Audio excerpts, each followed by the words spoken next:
Good evening, ladies and gentlemen, and welcome to another edition of TBR. I'm George Binns, and we finally got over the dust and furor over the teacher's contract.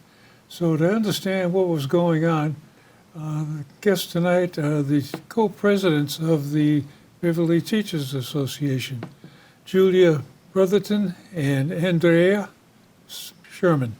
Welcome, ladies. Thank you. Thanks for having us. So now that it's all over with, I guess the question is, what'd you get out of it?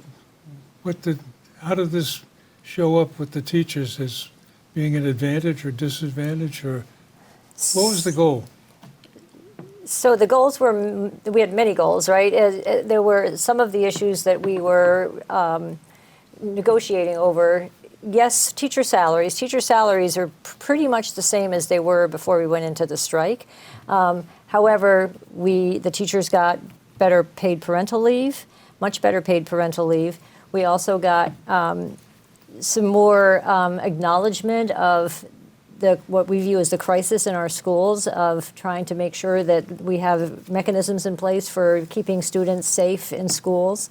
We also got a seat on in order to address that, partly a seat on the Curriculum, Instruction, and Student Life Committee to talk about class sizes, which are, you'll see in one of our graphics, are still pretty big in Beverly. I could go on. We have quite a, our contract is pretty long, but the problem yeah.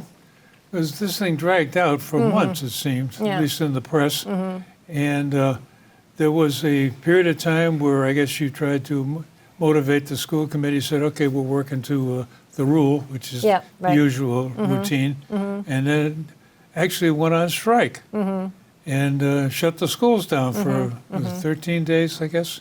Yeah. Yeah. It was, yeah. Yeah, Beverly now holds the record for 12 days, I think we had to make, but still we do. It's now that we hold a record. Great. It's a record. Okay. Right. The only other thing I want to add is that one of the major sticking points for us before the strike and during the strike was paraprofessional wages.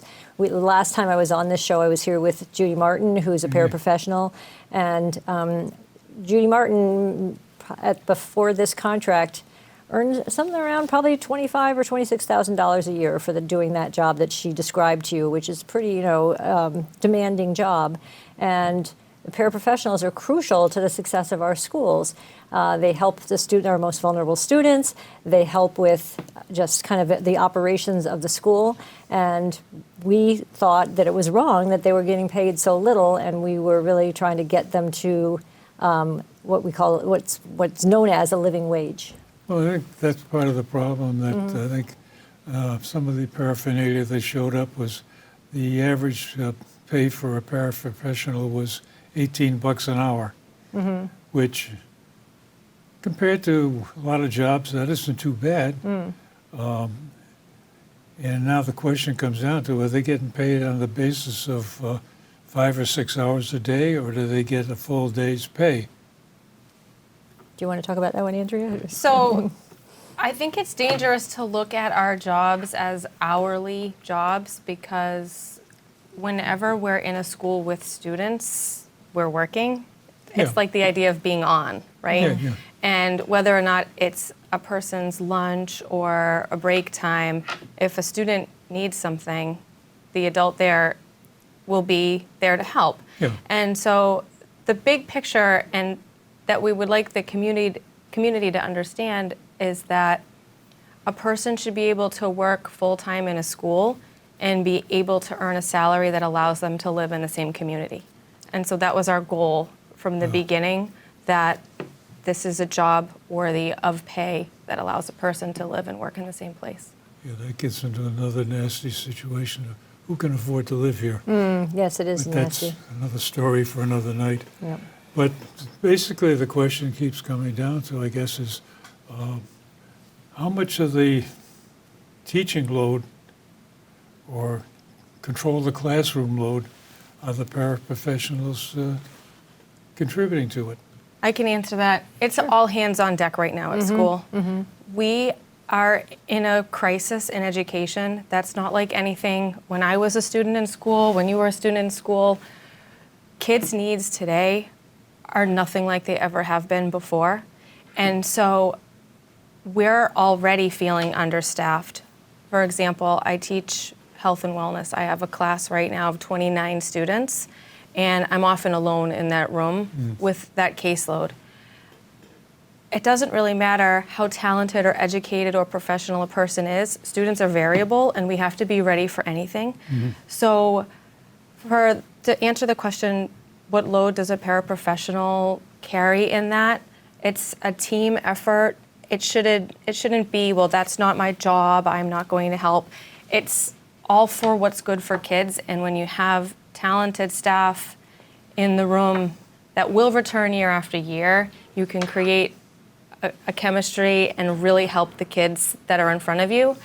So I hope that answered your question. It's not a matter of how much of the load are they doing. It's all the adults there to help the kids in front of them at any given time.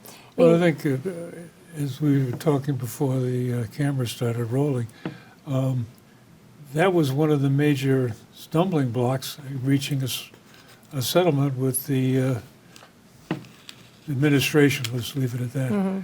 And so I think a lot of people need to understand why is it such a problem? And again, you started to say, when I was at school, things were different. I started in the public school system, and I ended up in the parochial school system for an obvious reason. I was one of those kids. But my problem was I was bored to death in most of the classes. And I was looking for something else to do.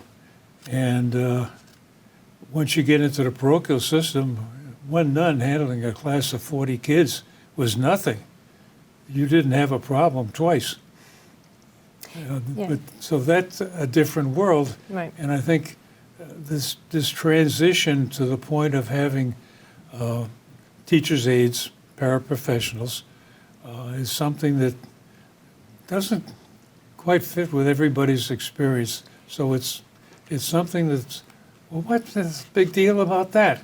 And it turned into be the big deal that held up the negotiations. So I could talk about that a little bit. The thing that's different, even from when I went to school, when you went to school, I think probably even when Andrea went to school, is that the Beverly Public Schools uses a model of teaching that's called inclusion now. And that means that students with special needs, who might in your day, and I know in my day, so it probably was in your day, were kind of separated and taught in a different classroom. Now they're included in the regular classroom, which is wonderful. It's a wonderful way to teach students and to make sure they're included. But that means that those students, in order to make sure that they have the supports they need an extra person in that room to help with that. Yeah. And so that's what's kind of different now. And then in addition, as Andrea already said, it's really post-COVID. There are a lot of behavior issues, even compared to the bad boy you were, George, when you were little. I think you'd be surprised at the things that you hear, that we've heard happen. I mean, we hear about it all the time from members. We had probably 2 weeks before the strike, a paraprofessional had their nose broken by a student. And so to treat their jobs like a part-time job and to talk about it as an hourly wage when they are really devoting their lives and their day to this, and it's exhausting. I can't imagine that you could do this job for 6.5 hours and then go to do another job in order to make ends meet. And that seems to be what the administration was saying, this is a part-time job, so we shouldn't have to pay them that much. But I'd like them to try that, try working in a school all day and then go to a second job. Yeah, I know one of the guys I know from the Y is a paraprofessional, I think in the middle school. And he's the one that chases down the runners. Yep. When a kid decides I've had enough and heads for the door, somebody's got to bring them back because you can't let them loose. Yep. Because the school system is responsible for Of course. And you reminded me of when I was in the public school system, we had an ungraded room. And that's where all the different That's the way it used to students- be. Yeah. It's not that way anymore. Yeah, and that was one classroom you had kids that were first, second grade age up through 18 when they couldn't be in school anymore. So that was, like you say, it was a different environment. And the public school system is another different environment. And for better or worse, that ain't the way it works right now. So that's the game you have to play. So I think the issue of paraprofessional, is it resolved with the school committee and the administration, or So is we this still an open issue? We made progress. We're not there yet. All right. Our goal was to get. So we've been using all along. MIT has what's called a living wage calculator on their website, and we've been using that as this is our goal, and we did not quite reach that goal. How close are you? So our goal had been a starting salary of $40,000 by the end of the contract, and there are some people who start with $40,000, but there's nobody who's going to start with $40,000 when they enter the school. Yeah. It's going to be only the $40,000 is for people who have been in the district for a while. So we still have work to do in that area as well. And even that number is not going to equal what MIT calls a living wage. Yeah. It's a lot better than it was. We were able to get close to $40,000 for maybe half of our paras But not starting salary. by People- the yeah. end of the contract. So End unfortunately, of the contract is 4 years out. Three. No, it's only a 3 years. Yeah. we, And it- we but- tried and for the it's- 4. Right. but- Our goal of starting salary was starting for you're hired. Your pay is $40,000. Nobody's getting that. Yeah. The people who are getting the $40,000 are you've been here 10 years. Okay. You have $40,000. Yeah. Right. So what else was involved in the negotiation? The teacher's salary, I heard early on that you were trying to become comparable to Danvers. Yes. So are you there yet? We are not comparable to Danvers yet, but we're getting closer. And I think what's important is that now, after the strike, we're more involved with the community, and our voices had a chance to be shared with people. A lot of times things happen behind closed doors, and Yeah. and people just might make an assumption that, oh, teachers make generally the same amount of money in all of the North Shore districts. Yeah. And that really isn't the case. So we still have a ways to go, and we do have a slide here. I forget what number we had. I think Number this is 3 3, maybe. yeah. We could share that slide We can. where that's the one. Yeah. So Yeah. you can see there for a new teacher in Beverly and in Salem, we're still below what a new teacher in Salem will make. By the end of the contract, we're slightly above a Salem teacher. And as for Danvers, we are still behind. And that can be difficult to accept, being one town over and just sharing the same sort of values on the North Shore with the Yeah. town next door. It seems like that should be a little bit more comparable.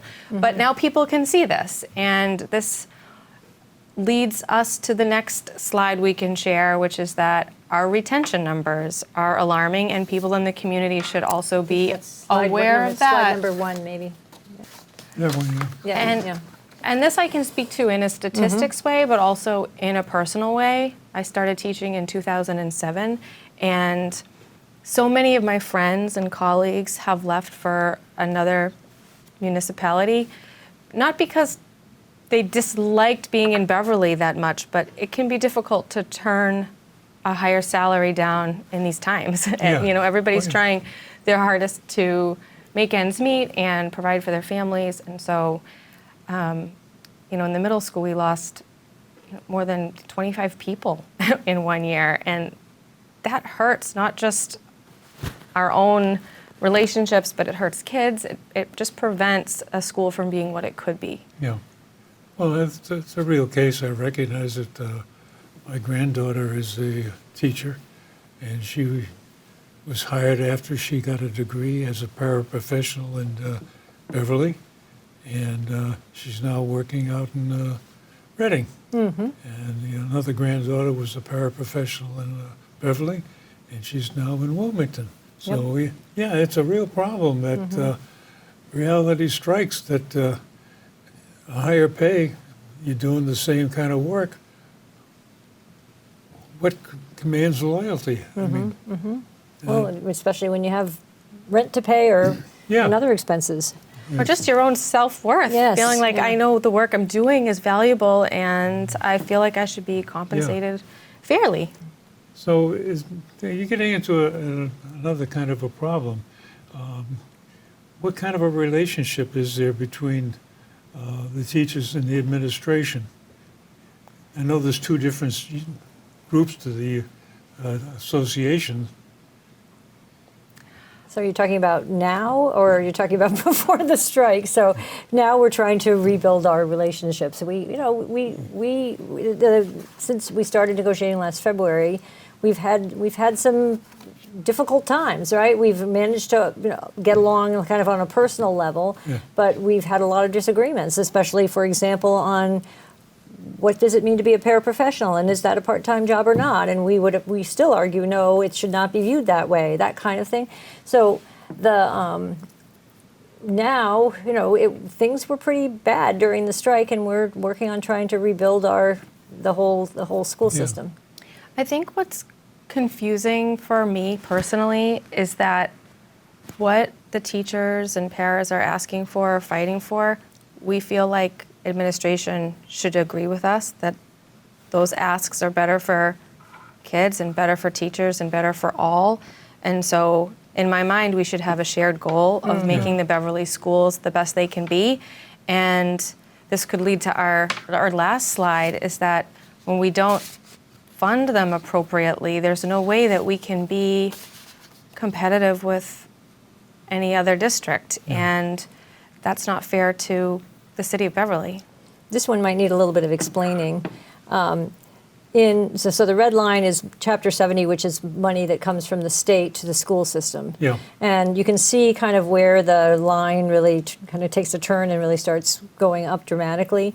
That's after the Student Opportunity Act was passed, which was passed largely, not entirely, but largely through the work of our state union, because we knew, and we all worked on it, that the schools needed more funding. And so what you can see happening here pretty dramatically is that when the state aid started going up for the schools, the city pretty much at the same time started dropping the amount of money they were giving to the schools, which meant that there wasn't enough, for example, to pay paraprofessionals a living wage or to do many of the other things that they needed.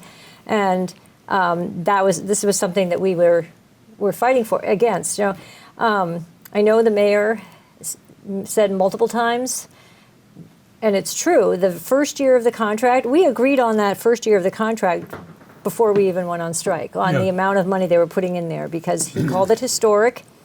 I still object to his use of the term historic in that sense, because historic, yes, it was a large number, but that's because the schools have been historically underfunded for many years. So, okay, it's a change in history in terms of how much they started to add to the schools, but they should have been doing that all along. Yeah.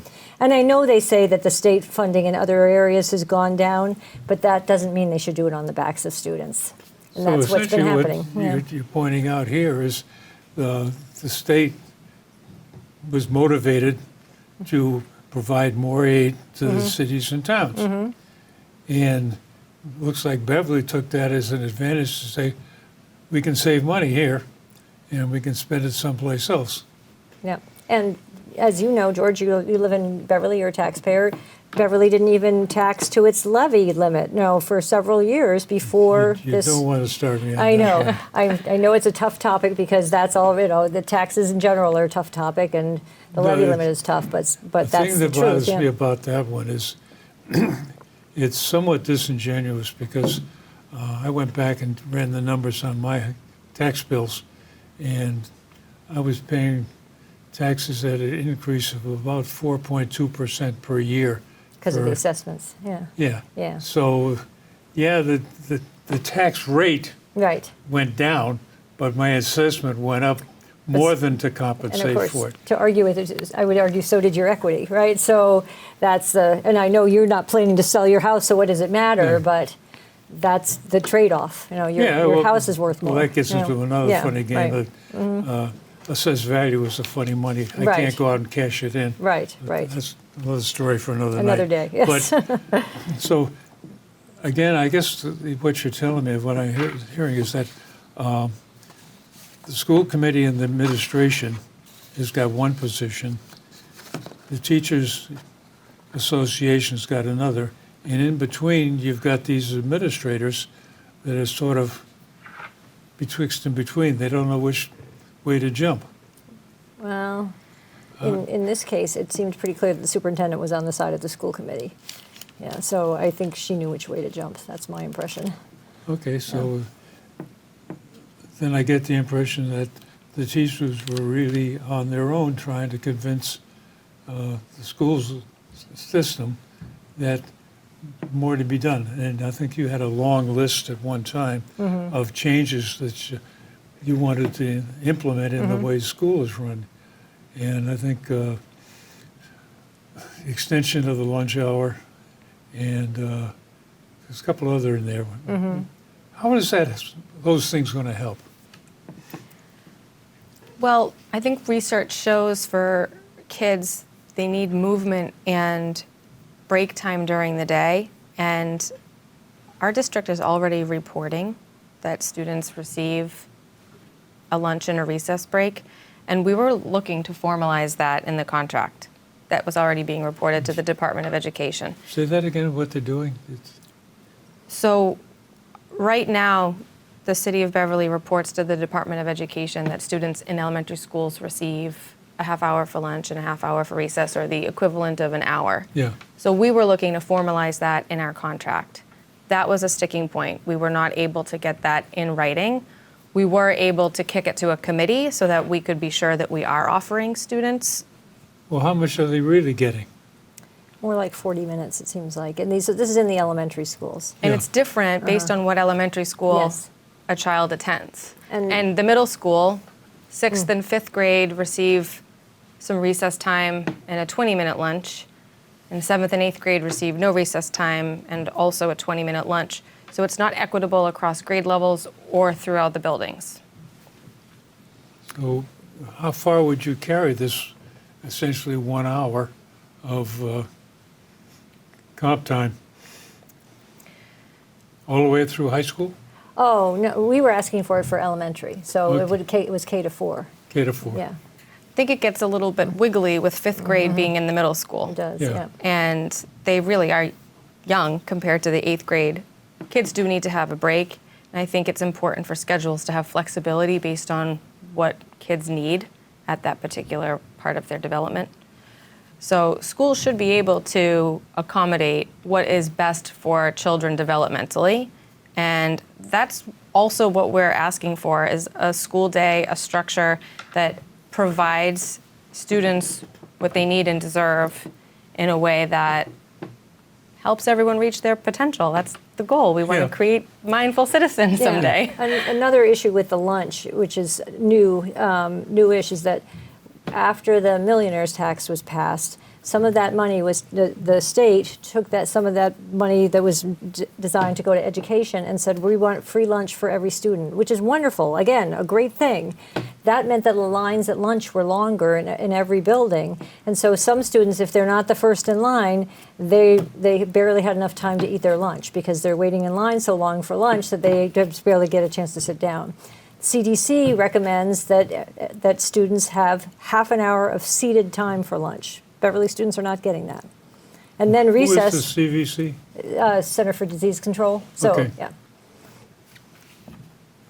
So that's, it's a complicated issue having to do with the lunch and recess, and the administrations claimed that they couldn't do that because of the way the timing is. What Andrea was saying about reporting to the state, elementary schools, school districts are required to provide certain amount of time on learning for every level. So they have to meet, I think it's 900 hours for elementary students. So that's why they were reporting those numbers to the state to make sure they're getting that time on learning time. And that was one of the arguments back and forth. You're already claiming it. No, we're not. You're trapped by pickup time in the morning, discharge time in the, Correct. so that does not change. So, well, one of the changes for this new contract is that starting next year, there's going to be an extra 5 minutes in every school day. And so that will help with that. Okay. Yeah. Yeah, not a big deal. Well, after Adds all up. this is done, what could have somebody done to make this whole process smoother and avoid the strike altogether? That's such a good question, and I don't think there's one answer to No. it. Well, Our- what's, from your perspective, having thrashing at this thing with the school committee and the mayor and the press, what do you think should have been done? Or what would you do next time to make it better? So we said over and over again, we mean it, that we want to get the paraprofessionals to a living wage. We really mean it. And they did not listen, or they did not want to hear us say that. They continued to maintain that those were part-time jobs, that they, that they shouldn't be allowed to get to a living wage. And so they never, and it wasn't until near the end of the strike that we even got to the numbers that we got for paraprofessionals. And that was only because teachers said, okay, we'll give up some of our raise to put it into the paraprofessionals. So there was still this resistance to seeing that, hey, 1 year of historic contribution to the schools is not going to make up for many, many years of underfunding, as this graph shows. And they didn't seem to be able to hear that. I think if common sense could have prevailed from the beginning, from the side of the school committee, to realize that what we were asking for was fair and just and on par with other districts and also good for the community, we wouldn't have had to go all the way through to the strike. So the hard answer to the question is having the right people at the table from the beginning who can make decisions, who can authorize a budget and say this is what our community needs and deserves, and be able to settle the deal before going through a process like we just did. Yeah. That's what I think. I agree. Yeah. Okay. Well, ladies and gentlemen, thank you very much for joining us this evening. And if you have some questions, my email address shows up at the front and the back end of the credits. And send me an email. And if you have a longer discussion you would like to make, there's always room for you here at the table. And thanks again for joining us, and there'll be more.